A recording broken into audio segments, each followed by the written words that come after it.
আসসালামু আলাইকুম। দিয়া না দিয়া মিলাইয়া সিলাইয়া খাওয়ায়া আনামত করছো, আনামত রাখছো, পরের ঠকায়া সুদ ঘুষ জোর জুলুম করে ব্যাংক ব্যালেন্স করেছ, বাড়ি গাড়ি করেছ, মরণের পর কি সেই জব দিতে হবে না? সেটা কেন মাথায় রাখো না?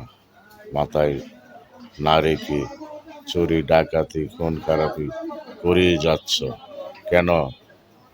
বাবা মাকে খাওয়াচ্ছ না, নিজে যা রুজি করো তাই তোমরা এমনি এমনি আজে বাজে চলাফেরা করে মদ গাঁজা হিরোইন খেয়ে দেশের 12টা বাজায়া দিচ্ছ।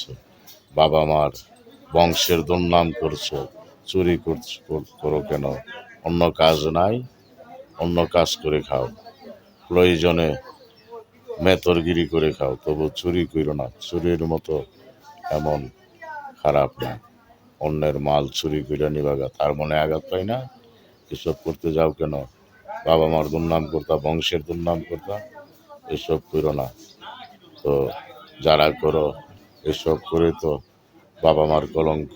তোমরা বাবা মার কলঙ্ক করার জন্য এসব মদ গাঁজা খেয়ে বাবা মার কলঙ্ক করার জন্য অন্যের মাল চুরি করে না।